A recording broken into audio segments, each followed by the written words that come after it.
for real? Live from Studio B at KPRC Channel 2. Houston Life starts now.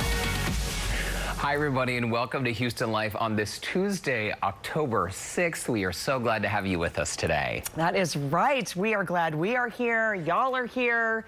It's a fabulous Tuesday. Why are you laughing, Courtney? Is everything okay? Everything's good. I'm just in a great mood. Today's a big celebration in our house. Why is that? Well, we'll get to it in just a moment. Is that a tease? Okay, first, though, we're going to chat about what's coming up today on the show. How about some Halloween costumes for less for both your kids, the adults, and pets? How thrifting can help us all save big on this year's best Halloween costumes. And also, speaking with this Halloween theme, we are going to talk about attractions. We are going to go inside two of Houston's scariest attractions, Phobia and Terror Dome, how they're staying safe with new COVID protocols and restrictions. So the only thing visitors have to worry about is really getting scared. Oh. I know. Joe Sam is definitely going to take us out there to some attractions. I'm so scared of haunted houses. Both boys want to go, but I think if we drove up and actually got in line, I think they might not go in. But why, though? I mean, especially this year, especially if you're only getting scared from a distance, then it seems like it might not be quite as scary. It's still dark and unknown. I think we're going to stick with the kids thing in Kima. That one. I think we're going to go to that one. Okay. Yeah. Well, I like that idea. Okay, so back to this special day in your house. Well, October 6th, 2001 is when Orlando and I got married. Oh my gosh. 19 years ago today. Look at the two of you there. Little pups. That was at the Cathedral of the Madeleine in Salt Lake City, Utah, wasn't it? That is correct. Don't you love that I know this? I do love that you know that. The funny thing is, what I love about this picture, it just warms my heart. But I remember, I call it our People magazine photo. This was after we walked back down the aisle, first time as husband and wife, and we got to the end of the aisle and we looked at each other like, that was fast. We want to go back and walk it again, because we felt like, you know, the whole time the ceremony was so long, and by the time that celebration organ plays, and so that's my favorite picture. But you know what's so crazy about, you know, you plan for this wedding and you pick everything out and everything's supposed to be perfect, and there was a couple snafus, but I didn't know about it really until actually, this little fact that I'm going to tell you, I didn't know about it for a couple years later. That something had gone wrong? Something had gone wrong, and I never even noticed it. So brides-to-be, you won't even notice if something goes wrong, as long as somebody doesn't bring it to your attention day of, right? They played the wrong song for me to walk down the aisle. What was the song? The Cathedral of the Madeleine played the wrong song. What, so, I mean, Here Comes the Bride is typically... Well, that's not actually the name of the song, right? No, but that's usually, yeah, it was something else. I don't even remember what exactly they played, but to be honest with you, all I heard were my heels on that wood floor hitting. Yeah, I didn't even notice anything. What song were they supposed to play? You know, I guess I should have researched this. Mom, text me, because you know the name of the song that it was supposed to be, and I know she's watching in Arizona. Was it like I Will Always Love You by Whitney Houston? It was. Something really over the top. I know. Did you guys like choreograph your walk down the aisle? There was supposed to be like a big line dance. And you know what's crazy too about the wedding is the very first time that I went to the Cathedral of the Madeleine, the only cathedral in the state of Utah, absolutely beautiful. It reminded me of old churches and cathedrals that I grew up going to. The only one in the state of Utah. Yeah. Wow. And I remember sitting there one day all by myself, and I thought, oh, this would be fabulous to get married in here because it's so pretty, and the stained glass and the history. And it happened. Yeah. It happened. Oh, well, congratulations. 19 years is a long time. And just a testament that when you find someone with whom you actually really enjoy spending time, hold on tight. Because hold on tight. That's a rare thing, right? We had some dinner with friends. We had dinner with some friends recently. Sorry, it's been a long day. Really, it's been a long day. And they've been married for about 20 years as well, and I think 21 years. And we were just marveling at when relationships work, they work. And especially during COVID, a lot of people have discovered like, oh, maybe the relationship didn't work, or it was already having problems and people are going their separate ways now. But I think it is remarkable when two people find each other and they can just settle down and create a life together. Because you know, the day-to-day, it's all about getting out the door every morning. Yeah. And skipping meals, and I mean, life happens, and the unexpected twists and turns, you want to make sure that you have the right person by your side. And I certainly do. Orlando's such a great husband, dad, partner in life. I mean, he's amazing. Always is going above and beyond with a smile. Oh, okay. I don't want to cry. He's fabulous. You know, we've actually been together 23 years. We were married 3 years to the day that we started dating. So we've been together for 23 years. So October 6th is not just your wedding date, it's the day you had a blind date, right? Yes, uh-huh. That is so sweet. It's crazy, right? I think we're gonna do the same thing if and when Brandon and I ever get married. Who's gonna be the officiant? We're too busy to get, it's not happening anytime soon. I know, but I'm certified. Okay, well, that's good to know. Listen, it was on the internet, so it's totally legit. Yeah. Would you pay $5? Like Oscar could too. Maybe Oscar can marry you as well. That would be so sweet. I know. Get all the neighborhood dogs to come and walk us down the aisle. So we were going to be celebrating with some champagne. We had a really nice bottle. Oh, it was a beautiful bottle. True story. And it got dumped out. Not dumped out on purpose. It was a little spill. It spilled. It happens. Yeah, sometimes it was a bad spill happens to good people. Yeah. So this morning, Courtney and I were in Tanglewood bright and early, and you had a morning that started even earlier than that with some school testing. Yeah. Yeah, all kinds we're all of getting stuff. up in the dark these days, right? I know, it's so much darker now. Yeah, the sun comes up at like 7:30, 7:45. So we were in Tanglewood at this beautiful, beautiful home that's on the market right now. Totally on the market. Totally on the Ready, market. move-in capability. For just $5 million.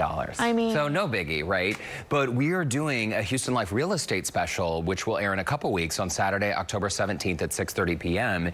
And we're not just gonna take a look around this beautiful home, but we're also going to explore other hot listings in Houston and some of the real estate design trends, like the home office. Oh, yes. And this is so interesting to me because something that COVID has truly changed.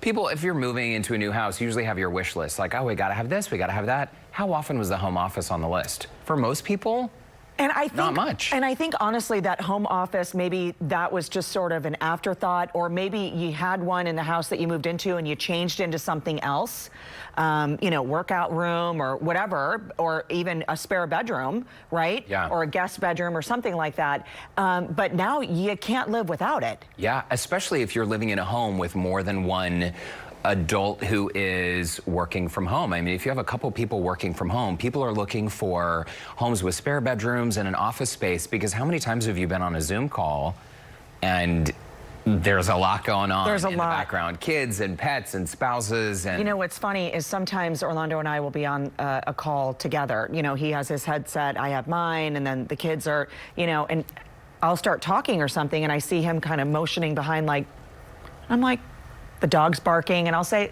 everybody knows you're working from home. This isn't a secret, but I get it. You don't want all the ambient noise, if you will, behind you. But it's not a secret that the dog barks or you hear a lawnmower, you know, because he likes to sit outside when the weather gets cooler. Yeah. He likes to sit outside. And so, you know, someone's dog starts barking or, you know, mowing the lawn or whatever. And we've all been there. All been there. On Sunday, I'm thinking back, I'm laughing because on Sunday I had mentioned yesterday on the show that I had hosted or emceed this equality brunch. Yeah. And it was such a great event, but Brandon was also home. And from the next room, he was, you know, working on his laptop. Well, at some point, you know, when you're on the Zoom calls, they tell you got to look straight into the camera, right? So of course, like I'm very attentive. Like I'm looking into the camera while at the same time trying to glance down and listen to the person speaking. The crowd. Yes. Yeah, working the crowd. Well, I had to clear my throat a little bit, and you know, sometimes you get a little frog in your throat. Clearing your throat is terrible for your vocal cords. I learned this when I had vocal cord surgery years ago. You're supposed to make an H sound, like if you need to clear your throat, just do that. Just maybe don't do it in public because people might think You're breathing on them during COVID. something Just wrong. could be really... Yes, you don't want to do that. You can do it at home in the privacy of your Zoom call. That didn't make any sense. Anyway, stay with me here. There is a story. So I muted my Zoom call so that I could clear my throat, and while still looking straight into the lens, I was just sort of gently clearing my throat. So the Zoom call, they couldn't hear me because I was muted. Brandon thought I was trying to signal him To get something? So a couple seconds later, Brandon puts down a wine glass and pours some rosé for me. I was like, signals, because that's usually what you do. What is he doing? He thought that by clearing my throat, Excuse me. I was like waiting for him to bring me some rosé, which was so sweet. That is so sweet. I need to try that tonight. So after the fact, he was like, "Why were you clearing your throat so much? I mean, did I get the hint?" Oh. And I said, "No, I really was just Marry clearing." him. I know, one day. Isn't it interesting, though, how celebrating an anniversary really causes you to reflect and think back to a time in your life when, I don't know, early on in your 20s when you're getting married, some people... Oh, I let me believe in tell getting you. married when you're like 40, right? Right. Anything younger than that, in my book, is way too young. Well, listen, I, as a younger person, was never going to be married. I certainly was not having children. That's right. I would never quit my job for my kids. I did all three. Oh. I did all three.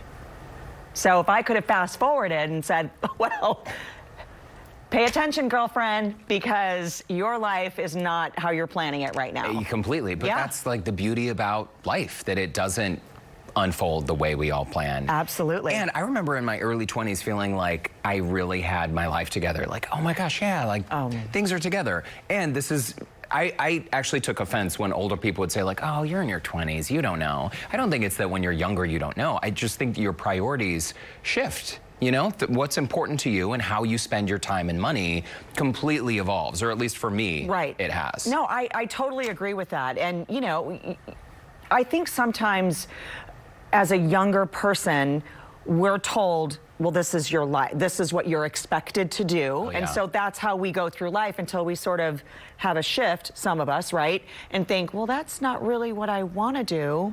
Even though I'm being told, like, I need to do this and then do this and then do this. There's a lot of pressure. Yeah. Social pressure, family pressure. Absolutely. I remember dating Orlando in the beginning, and I said something like, well, I don't get attached because I'm not staying here very long. It wasn't necessarily all like that, but I basically was saying, because he was from Utah, and I'm like, I'm not living my life here. I'm out. Oh. Like I was kind of saying, don't get used to me. I'm going to be gone. Because, you know, the big TV world, I was on, you know, I wanted to go. Where were you going to go? Oh, I don't know.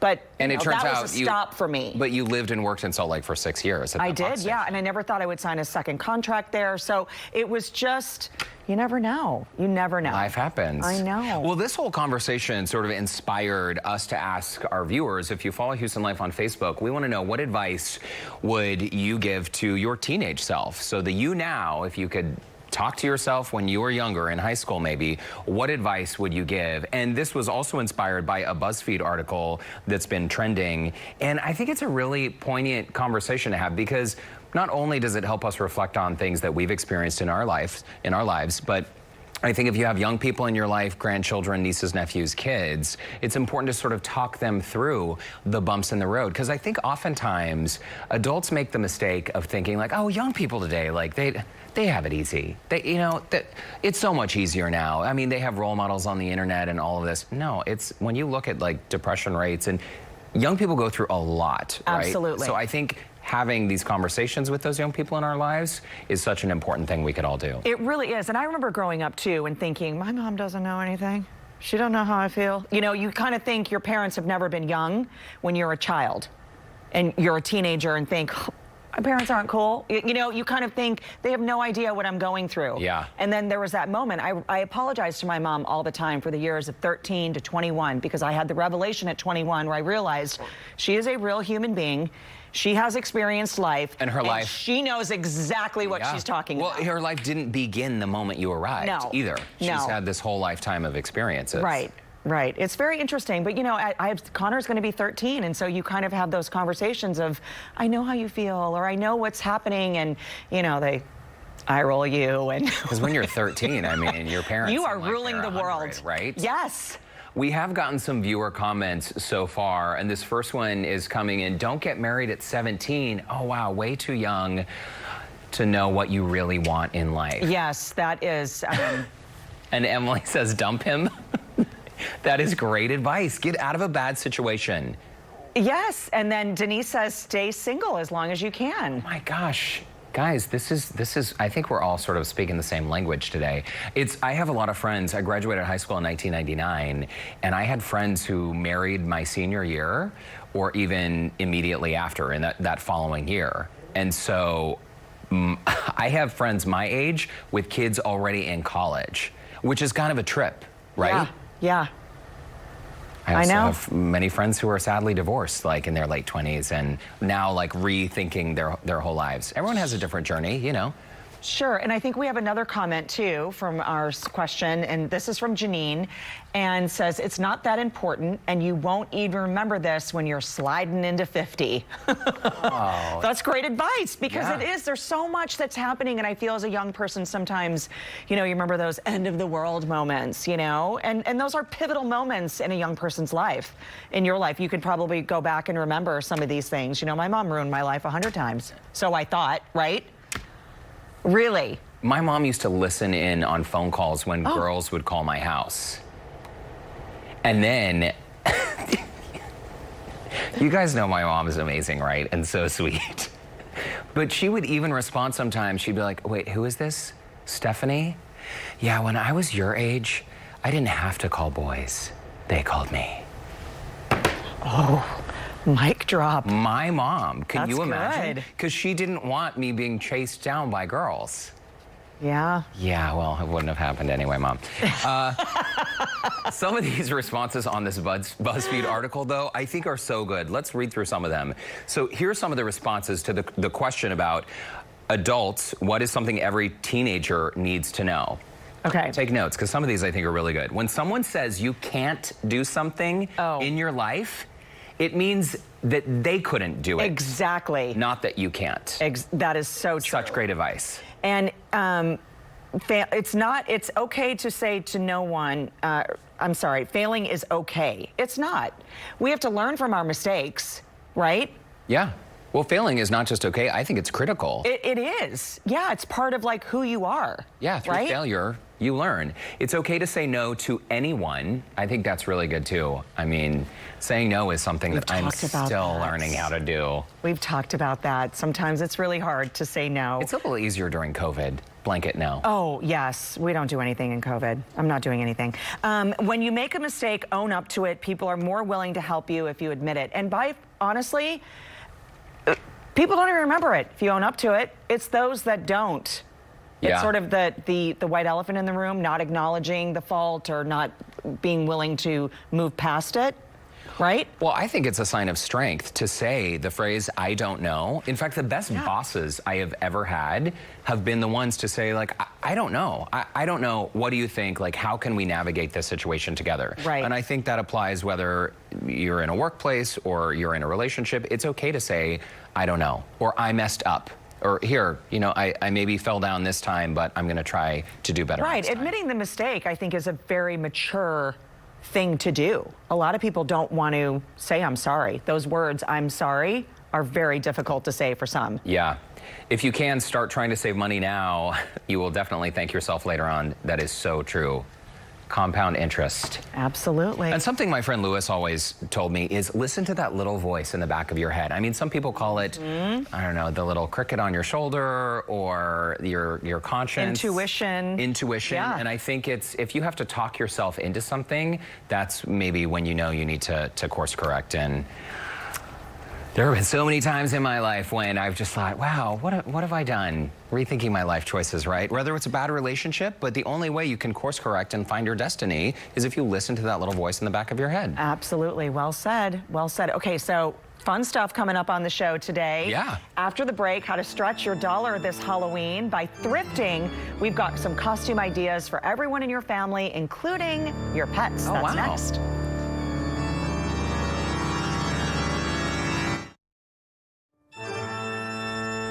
Welcome back. You know, Halloween is just around the corner. The countdown is on. And if you're looking for Halloween costumes that won't break the bank, thrift shopping is just what we all need. You know I'm a huge fan of this, and you are too. Barbie Parker, Vice President of Fund Development and Community Relations with Goodwill Houston, joins us now with inexpensive human and pet costume ideas. Barbie, this is very critical because we can't forget the pets, and not just pets and kids, but adult costumes as well.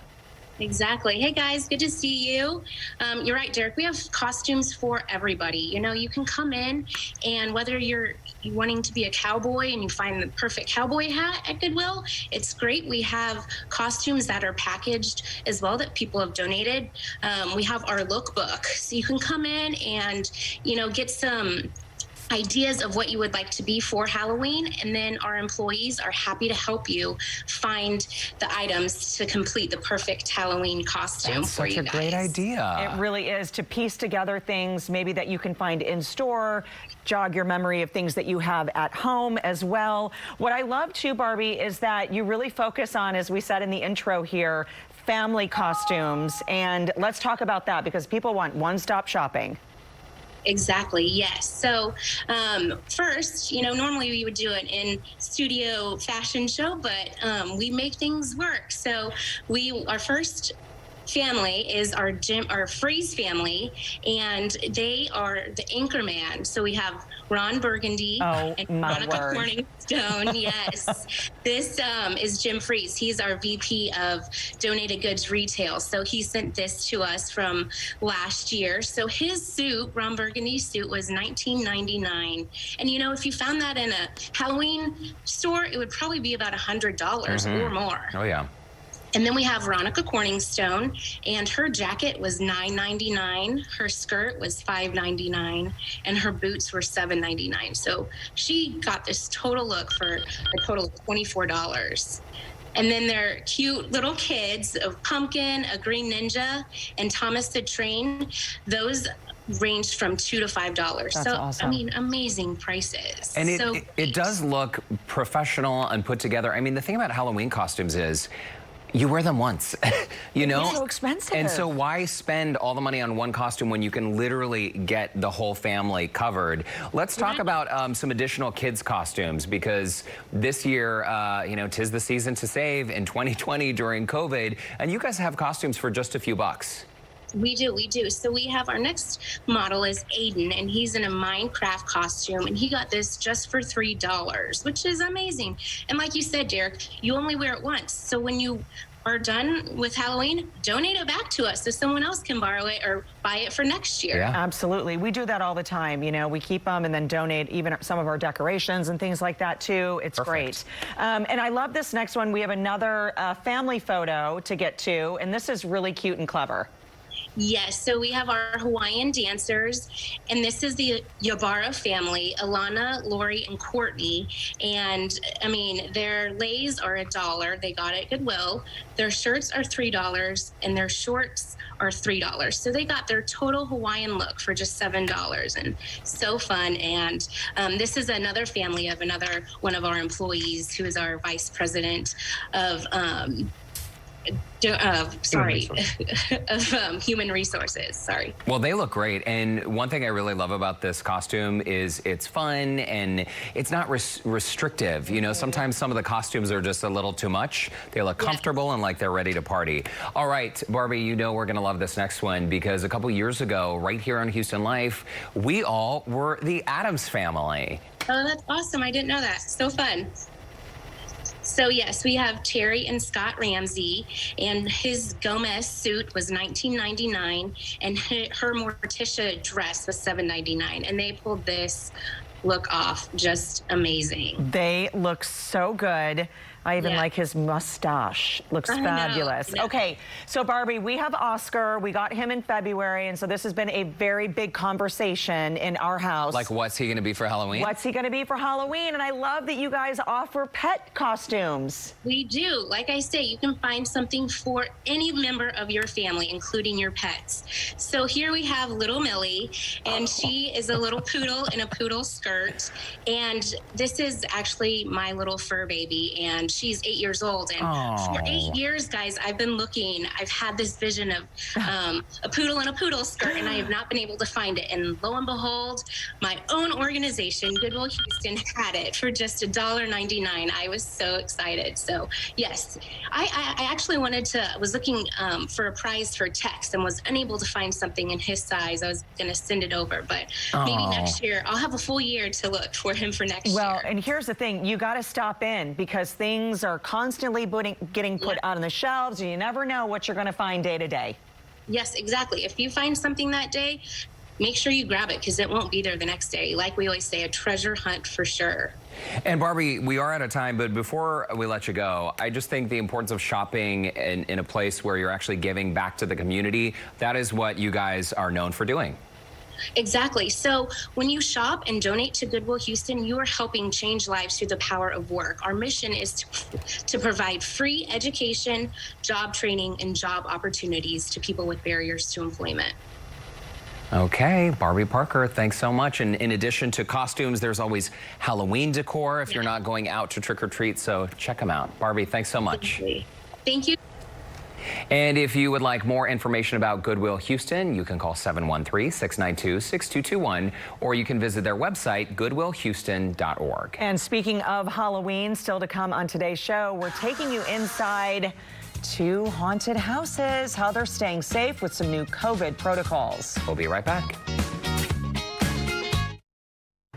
Welcome back. Now let's get a check of today's headlines with Andy, Christine, and Frank ahead of Channel 2 News at 4. Hey, guys. Hey, guys. Great to see you. You know, I'm personally, speaking of Halloween, I'm a fan of the Anchorman costume. Oh, right. I might be able to pull that off today. I think we might be able to pull that one off. Yeah, we have a lot coming up at 4 o'clock today, including the weather. Yeah, let's check in with Frank and a look at the tropics. So, Frank, Hurricane Delta rapidly gaining strength out there. Yeah, you know, it's over 87, 88-degree water, and that's the fuel for this, and it's right there in the Caribbean, and that's what it's over. So that's why it is really ramped up. It's going to be a serious problem, it looks like, as it moves toward Cancun, Tulum, Cozumel, right toward the northern tip of the Yucatan. As a 140-mile-an-hour storm, it's moving west-northwest at 16, so a fairly fast motion, at least right now. We're really going to have to watch to see how this comes off the Yucatan as far as where it goes from there, because after Mexico, the next stop is the United States as a Category 3 storm, it looks like. You can see 130, 125-mile-an-hour winds, and as it makes its way maybe into Louisiana, a Category 3 hurricane.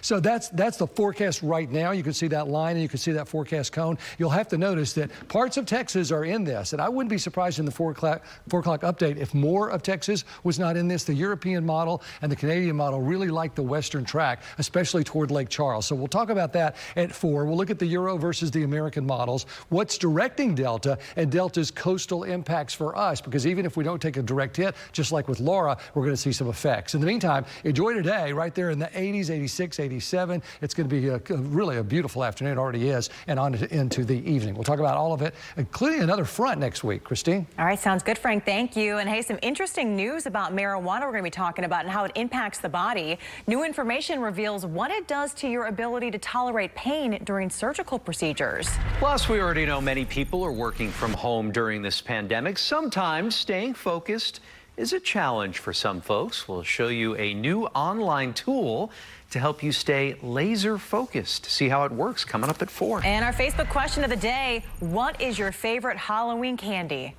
Let us know. Join the conversation on our KPRC Facebook page. We're going to be sharing some of the answers and our favorites coming up at 4 o'clock. I can tell you it's not candy corn. It is not candy corn. And why is the video up of candy corn? I was thinking the exact same thing. This is a weird psychic connection we're all having right now. It's a like Twix. The poster child for Halloween candy, yet it seems like no one likes it. But if you do like it, we want to hear about it. So okay. Well, and breaking news, guys, if you're considering dressing up in the Anchorman costume, You're already there. You got it. Yes, we nailed Stay it. classy. I know. Got your costumes I know. ready to We're roll. dropping some jokes. We Okay. do that for folks that wonder.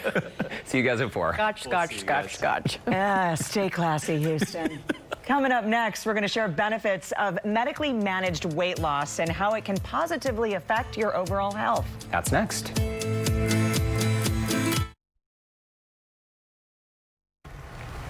Welcome back. Did you know obesity is recognized globally by experts in medicine as a chronic disease? Our next guest says obesity is not a choice. It's a condition that can be managed with the help of experts. And here with more is Dr. Deborah Horn, UT Physicians obesity medicine specialist, along with her patient, Lisa Salazar, who is down more than 60 pounds thanks to the help of UT Physicians. Ladies, welcome to the show. And Lisa, it's great to see your big smile when I just saw the amount of weight that you have lost. But before we get to your story, Dr. Horn, let's first talk about how obesity is not a choice. I think a lot of people have misconceptions when they hear that word obese. Yeah, I think that's really true. For a long time, we thought it was really in our control. Now we understand that, like many chronic diseases, it's disease. About 50% of what happens to us in terms of obesity is our genetics, and about 50% is how our genetics respond to the things in our life. So it's really important to understand that just like diabetes or high blood pressure, obesity is a disease that you need to see your physician to be treated. And doctor, when it comes to a chronic disease that needs to be treated, a lot of people may be, out of sight, out of mind. They hope that if they just don't acknowledge it, it's going to go away. But this is something that people should be seeking expert help with, correct? It's very true. And part of the reason is because we now understand that obesity is the underlying cause and or related to more than 236 diseases. And the reason I say more than that is because now we've added COVID-19 as 237. It increases our risk of severe infections with COVID. And so as we think about all those things related to diabetes, we really recognize that if we treat the underlying obesity, we can get at so many other diseases. Well, Lisa, we want to hear your story. The moment that you found yourself in Dr. Horn's office, where were you in your life and where did you see your weight loss goals? Did you feel like you could overcome it? Yes, definitely. Obesity is something that is hard to talk about, but I think that it's important to realize that it's not just recognized as a medical condition, but also there's an emotional component that goes into it. Oh, look, there I am. Wow, the before and after. Yeah, that was at the beach a couple of days ago, my after picture. There's an emotional component that goes into it. And I'm a mom, I have 2 young boys. I also work as a nurse practitioner. So I'm full-time working and running around the hospital. So there's a lot of other things that go into it. And so when I stepped into Dr. Horn's office, I knew that I needed to get healthy. And I was at a point in my life where I was ready to do that and take it seriously. And so she's helped me navigate the issues, with my schedule and working night shifts and 24-hour shifts, and also how to be effective with it and how to stay with it. I've been doing it for 18 months and it's been very, very successful. So I'm really happy with the progress. And Lisa, I'm so glad, thank you, first of all, for sharing your story and being so honest with us. I'm so glad you mentioned the part about it being an emotional issue, because we're all just trying to survive, right? You mentioned like being a busy professional and a mom and a spouse. All of these things can factor into what we're dealing with every day in life. When you found yourself in Dr. Horn's office, you had vitamin deficiencies, you were pre-diabetic, and you just mentioned you were concerned about your health. Talk to us about where you are today. We just saw the before and after photos, but I understand that you're on a plan that doesn't just include diet and exercise, but a whole range of things. Right, definitely. So whenever I started this journey, one of the very first questions that she asked me was, how do you feel about this taking at least 2 years for you to get down to your goal weight, or weight that you and I both feel it works for you. And I was like, you know, it took me 12 years to get where I am now. So what's 2? I mean, that sounds great. I won't even be 40 yet. So let's do it.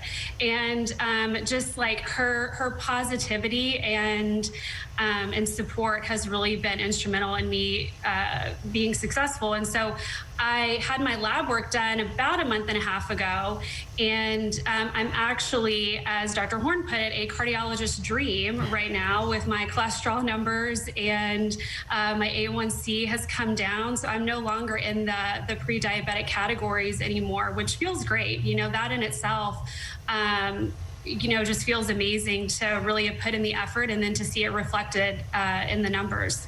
It's really great too. And Dr. Horn, this is all about a lifestyle change. This is not about crash dieting. We know what happens when people do that. When you deplete yourself of something, I think we find ourselves in overload and almost in a worse situation that before we started a diet. But this is a mind shift of lifestyle and getting yourself healthy. And I think it's wonderful that when you talk to Lisa, how do you feel about this taking about 2 years? This is not something that's going to happen overnight. Yeah, Courtney, I love that you bring that up. And, you know, Lisa has just been such a beautiful example of all 4 pillars of obesity care. She has embraced her own individualized nutrition plan. She is very committed, along with several partners that she works with, at her physical activity goals. She uses anti-obesity medications to get to her goal, to control that physiology that's not right in her body, that let her body struggle with obesity. And probably the most important component she mentioned herself, which is what we lump together as behavioral modification, but it includes the emotional part of the disease, the mental part of the disease, the sleep, the stress, and managing life in general. And she's just a terrific example of, you know, at COMP, we just give our patients the tools to succeed, and they really have to embrace it and put those tools to work. And that's exactly what she did. And that's exactly why she's where she is today. Just a model of health, both inside and out. When we look at the scale, when we look how she feels in her life, and when we look at her labs and physiology inside, everything looks great. All right, Dr. Deborah Horn, Lisa Salazar, thanks to you both for your time. We do appreciate it. And Lisa, congrats on your shift in your life. It's fantastic. Thank you so much. We should point out there are 3 locations, and for more information on the UT Physicians Center for Obesity Medicine and Metabolic Performance, you can visit utphysicians.com or call 888-488-3627. Giving so many people such hope and a really great outlook on life, for sure. A long life. We'll be right back.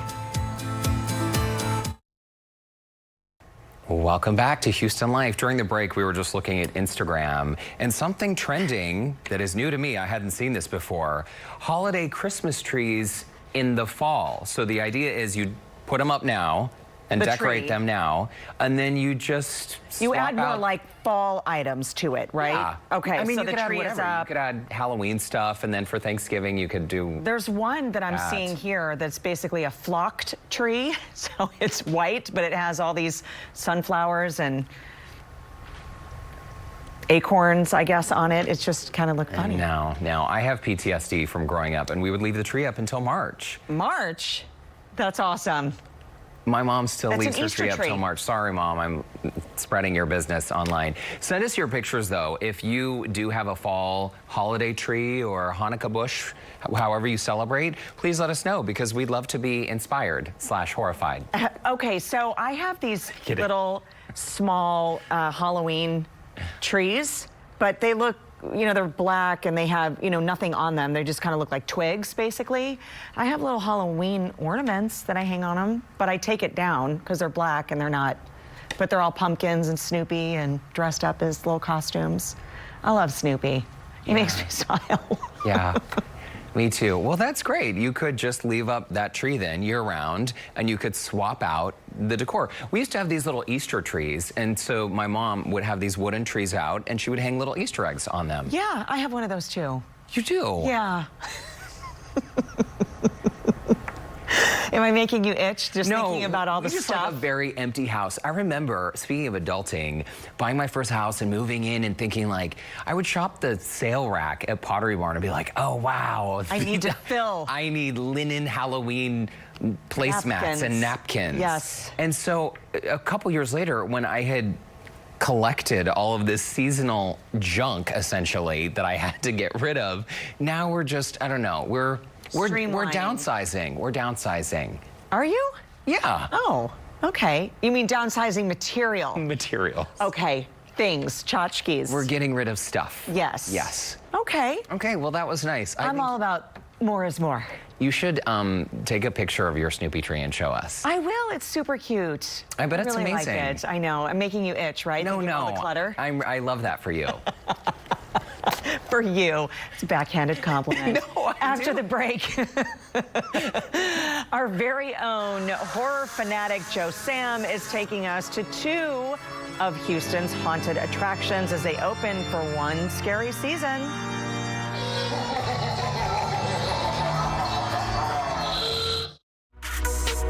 Welcome back. Nothing screams Halloween quite like a haunted house, and some of them have officially opened their doors for this year's season. Well, our horror fanatic, Joe Sam, he loves haunted houses. Well, he dared to visit 2 attractions to show us what scary tricks they're treating us with.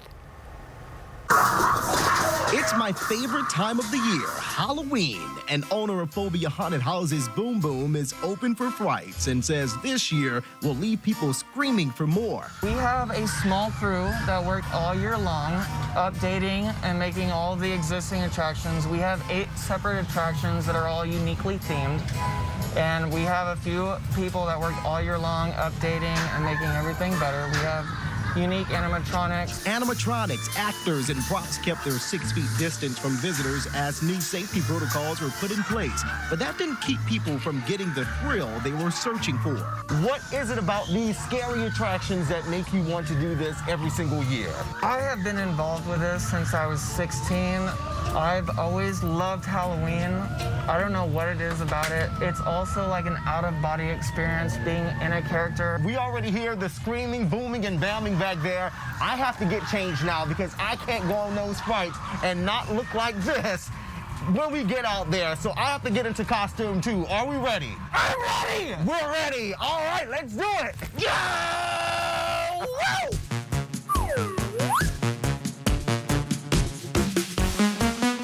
My experience took me through 8 different haunts that featured clowns, possessed machines, a mental institute, and a dark nightmare that I didn't want to wake from. All right, you guys, that was so much fun, so scary and frightening in there. As you can see, I am full of sweat because we were running around trying to escape all of those terrors and ghouls that's inside of there. So Phobia, you have to come and check it out. Now we're getting ready to head to Terror Dome. Let's do it. Are you gonna play?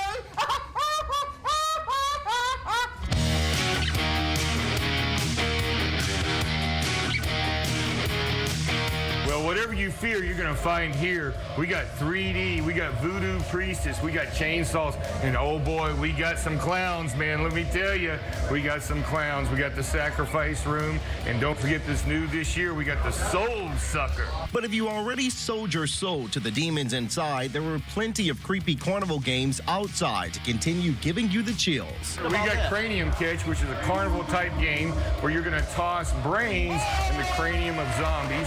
And don't forget, we got Sicko and Frico's Paintball Massacre, which is a shooting gallery with paintballs that glow in the dark. To make sure everyone was alive and well, safety was a top priority with regular temperature checks and hand sanitation. The bloody nurse also made sure everyone wore a mask before entering inside. Finally, it's time for the scares. What I want our victims, our customers, is what they're paying us for is to get that natural high of adrenaline rush from being scared. This is an old school, in your face, scare you haunted house. And all his victims agreed, saying they will be back every weekend this month, scoring Terror Dome high on the Scarometer. On a scale from 0 to 10, how scary was it? It's like a 10. Yeah, definitely a 10. Definitely a 10. So no matter what gives you the creeps, both of these attractions has it for you, if you aren't afraid of the dark. Oh, wow. Oh, boy. Okay, Yeah. glad he went. Brave man. Well, if you dare visit any of these attractions, we will have their full schedules posted on our website. And we'll be right back with a look at what's coming up on tomorrow's show. I'm so excited about Houston Zoo's, their new exhibit. The exhibit in South America's Pantanal. Lauren Kelly will give us a sneak peek of the tropical wetlands of Brazil. And for the first time at the Houston Zoo, giant river otters, as you just saw in that video in the beginning.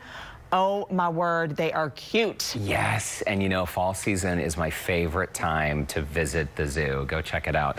Also, did you know, Courtney, tomorrow is National LED Day. You know, light emitting diodes. From how to select the right light bulb for your rooms to the latest in workstation lamps, very important. We'll have simple tips to update the lighting in your home. We have a bunch of LEDs at home and they are so low energy. They're great, and they can be tricky though, because some are more yellow, some are not, and so you really have to pay attention unless you're like me and you have 12 different colors going on because you don't buy the same light bulbs. But if you have it linked to your smartphone, Don't you can even start with usually that with me. change.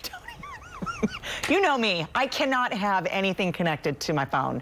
You actually Doesn't work. turn the light off by flipping a switch. I know, how basic, huh? That is so old school. I know. Do you still have a Blockbuster video membership card in your purse? Be kind, rewind. That's true. You said it.